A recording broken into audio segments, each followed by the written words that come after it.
दहेज हत्या, IPC 304 B, आपकी लाचारी, आपकी बेबसी, जिसमें पूरे परिवार को बेवजह फंसाया जाता है आपसी रंजिश के कारण। जी हाँ, ये एक्ट और फैक्ट और द टैक्ट, ये तीन चीजें बहुत इंपॉर्टेंट है आपके केस के अंदर। मैं गारंटी और बड़ी जिम्मेदारी के साथ कह रहा हूं, आप केस कभी नहीं हार सकते। अगर आपके खिलाफ कोई झूठा केस मढ़ा गया है तो आप कभी भी केस नहीं हार सकते। साथियों, आपको करना सिर्फ यही है कि एक अच्छे एडवोकेट से, एक काबिल एडवोकेट से अपनी बात को साझा करें, अपने एविडेंस पे काम करें, अपने मटेरियल एविडेंस पे काम करें, टैक्ट पे काम करें, फैक्ट पे काम करें, एक्ट पे काम करें। लोगों की बातों में ना है, क्योंकि फ्री की एडवाइस देने वाले ज्ञानचंद बहुत हैं।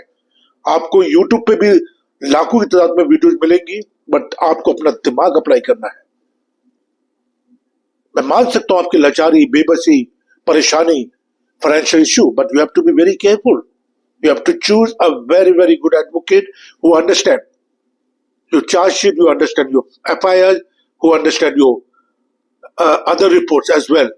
It may be a medical report, FSL report, VISTA report, whatever. तो एक अच्छे एडवोकेट से बातचीत कीजिए, एक लर्निंग एडवोकेट से बात कीजिए। बार बार करो, क्योंकि एक गंभीर अपराध है। जब आप किसी अच्छे डॉक्टर के पास जाते हैं, उसकी सलाह पे चलते हैं, तो इलाज भी अच्छा होता है। इसलिए एक अच्छे एडवोकेट से अगर आप बात करते हैं, अपने साक्ष्य, अपनी दिल की बात, क्योंकि एक चीज बहुत क्लियर है कि अगर आपने अपराध नहीं करा है तो आपको डरने की जरूरत नहीं है।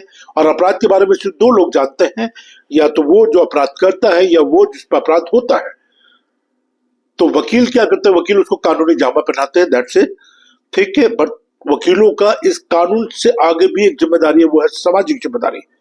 तो इसमें सबसे इंपॉर्टेंट चीज यही है कि आप अच्छे एडवोकेट से बात करें और सच्चाई से बात करें, ईमानदारी से बात करें। और मैं दावे और जिम्मेदारी के साथ कह रहा हूं, वो आपको सही एडवाइस देगा। अब सही एडवाइस वो आपको तब देगा अगर उसको इस केस के बारे में नॉलेज होगी, या कानून के बारे में नॉलेज होगी, आईपीसी 304 बी के बारे में नॉलेज होगी, या कितने जजमेंट अभी तक लैंडमार्क जजमेंट सुप्रीम कोर्ट ने दिया उसके बारे में नॉलेज होगी। तो वो आपको एक सही एडवाइस दहेज हत्या के बारे में दे पाएगा।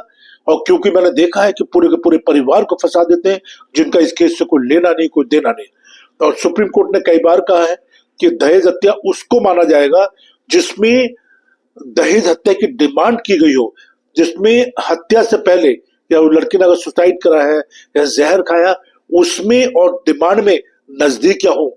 अगर लड़की ने कोई सुसाइड कर लिया और उससे पहले कोई डिमांड नहीं की गई है या दहेज की कोई बात ही नहीं हुई है, तो साथियों यकीन मानिए सुप्रीम कोर्ट भी इसको कहती है कि ये दहेज हत्या का मामला नहीं बनता। बट दुर्भाग्य की बात है कि इस टाइप के जब हालात बन जाते हैं, तो कई बार मैंने देखा है कि पुलिस भी आंख बंद करके आईपीसी 304 बी का मुकदमा दर्ज कर लेती है, आपको परेशान करती है, लाचार करती है, और इसके बाद शुरू होती है दलाली।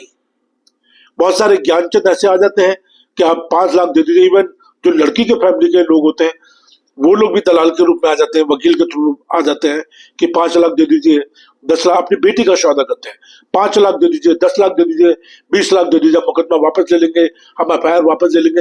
ये गलत है साथियों, ये समाज के लिए बहुत गलत संदेश है। हम अपनी बच्चियों को ना बेचें। अगर संदिग्ध अवस्था में आपकी बेटी की हत्या हुई है तो आईपीसी 304 बी का मामला बनता है, वो भी जांच का विषय बनता है। कारण कुछ भी हो सकते हैं, बिना जांच के ये तय करना गलत है कि आईपीसी 304 बी का मामला बनता है।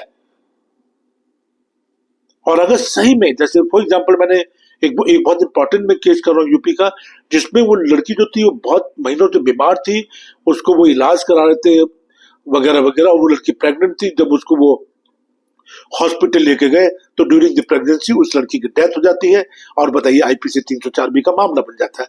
अब वो फैमिली की परेशानी आप समझ सकते हैं किस तरह की होगी। बट मैं आपसे एक ही गुजारिश कर रहा हूँ कि चैनल को आप जरूर सब्सक्राइब करें, लाइक करें, कमेंट्स करें, और इसको बेल बटन जरूर दबा के रखें, क्योंकि आने वाले वक्त में मैं बहुत सारी ऐसी वीडियो बनाने वाला हूं जिसमें supreme court, high court, session court की लैंडमार्क जजमेंट जो होती है आईपीसी 304 के बारे में, वो आप तक पहुंचाने की कोशिश करता हूं।